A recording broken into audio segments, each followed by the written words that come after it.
Love, Ruby Valentine by Lori Friedman, illustrated by Lynn Avril Cravath. Deep in the heart of Heartland, in a house of oak and pine, with her feathered friend named Lovebird, lived Ruby Valentine. Now Ruby had a favorite day, and Valentine's was it. According to all who knew her, this day was a perfect fit. Ruby loved to say, "I love you," and she loved to say, "Be mine," and she loved to sign her hearts and cards, "Love, Ruby Valentine." Valentine's was Ruby's chance to do what she loved best. As the special day drew closer, Ruby would not stop to rest. With 5 days until Valentine's, Ruby started making cards. She and Lovebird sprinkled glitter. They curled ribbons by the yards. With 4 days down and counting, Ruby and Lovebird began to bake. They cut out heart-shaped cookies. They iced heart-shaped cakes. They never left the kitchen. With only 3 days more to go, Ruby and Lovebird filled up goodie bags and tied each one with a bow. With just 2 days remaining, they worked morning, noon, and night, signing cards and wrapping gifts until each package was just right. With Valentine's 1 day away, Ruby carefully checked her list. Then she loaded up her wagon. No one in Heartland would be missed. The night before Valentine's Day, Ruby chose what she would wear. She tried on her purse and shoes. She washed and curled her hair. When everything was in order, Ruby made a special sign. It sat high atop her wagon in red, "Love, Ruby Valentine." Tired from all her hard work, Ruby lay down on her bed. She hadn't planned to stay long, just to picture the day ahead. But when she closed her eyes, Lovebird scarcely made a peep. She snuggled up next to Ruby, and they both fell fast asleep.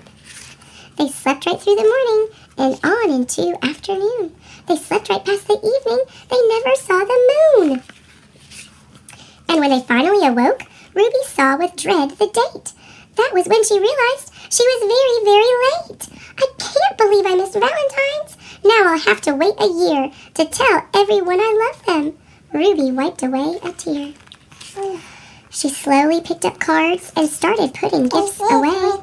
That's her bird. When in a squawky voice, Lovebird said, "Let's go today." That's her bird. His name is Lovebird. Ruby looked at Lovebird. "Folks won't like this one bit. It's the 15th, not the 14th. They're sure to pitch a fit." But Lovebird kept on squawking, so Ruby made a choice. "All we can do is try it," she said in a tiny voice. So she straightened up her wagon and tried hard not to frown. With Lovebird on her shoulder, Ruby slowly walked through town. She delivered cards and candy. She passed cookies from a tray. She gave out gifts and goodie bags to all the townspeople that day. Then she summoned up her courage and did what she had to do. "I know I'm so late," she cried, "but I'm so sorry too." What happened next surprised her. No one seemed to mind. They just thanked and hugged her for being sweet and kind. "You've made today a celebration, so why would we protest? Hip hip hooray for Ruby! We think you're the very best." And that's when Ruby realized that saying "I love you" doesn't have to wait till Valentine's. Any day will do. So now she sends out cards all year that say, "Will you be mine?" And she signs each and every one. Love, Ruby Valentine. He's right. Yeah, they're playing. Olive, My Love, written by Vivian Walsh, illustrated by J. Otto Siebold. One afternoon, Olive was baking her favorite treat, dog biscuits. Baking made Olive's kitchen feel warm and smell sweet. When the biscuits were done, Olive lay down in a sunny spot to take a nap. "Now I feel warm and sweet too," thought Olive. She was nearly asleep when she thought she heard someone calling her name. She perked up her ears and listened. Someone was singing, "My love to you." "Ah-woo," Olive sang along. It is something dogs have to do. It was her friend Dexter, the winged dog. A dog with wings that sings, thought Olive. I like that. He was singing really loud now. "Olive, my love, Olive, my love." Olive sang too. She tipped back her head, and when Dexter sang the last words, "To you," she howled, "Ah-woo."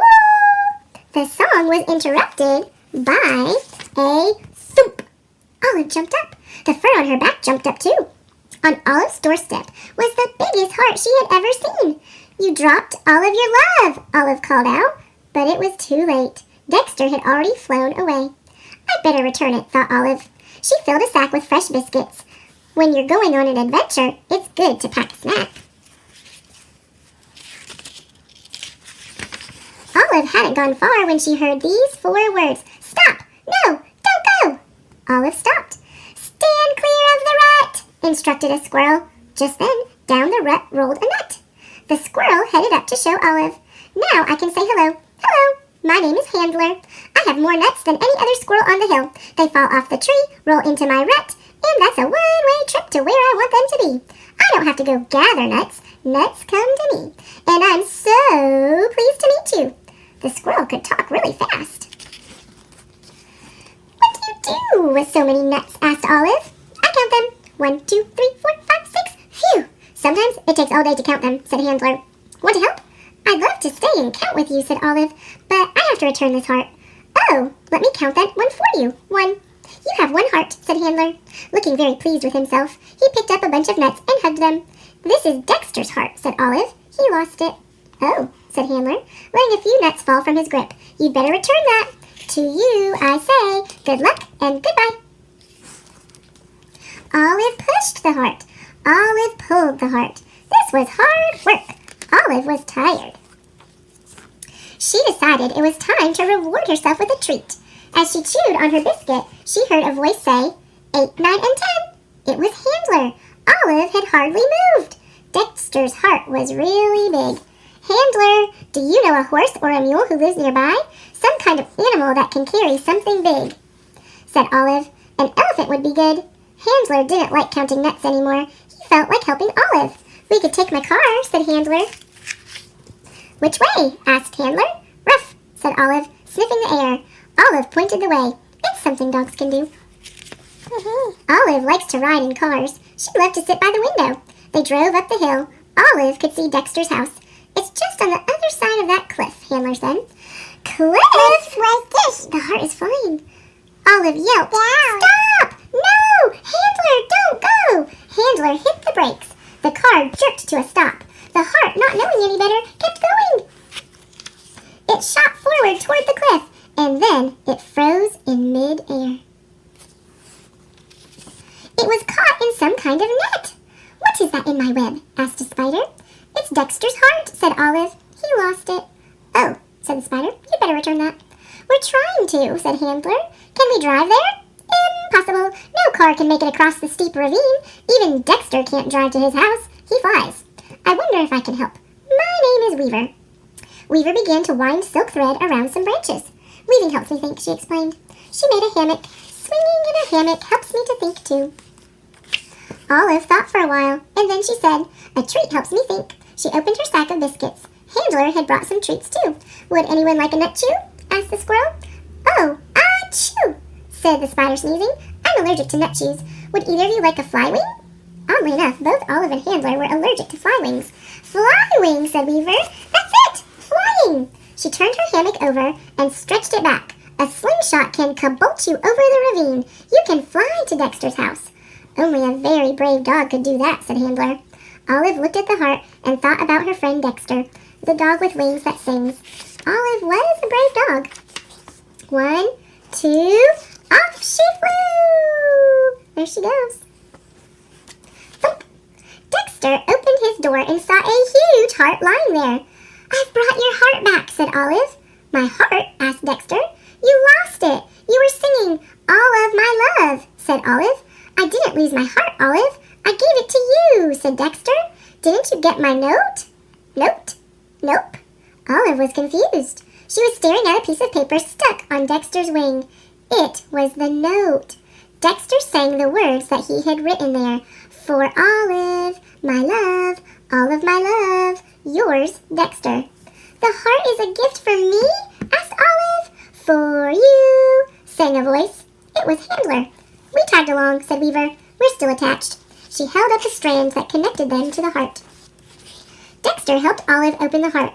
There were bonbons inside. What a sweet mistake, said Handler. The new friends had a picnic of bonbons, biscuits, nut chews, and fly wings. They were surprised they had so much to share with one another. They felt happy on top of the hill. They felt like they were on top of the world. The end. Look at all those hearts.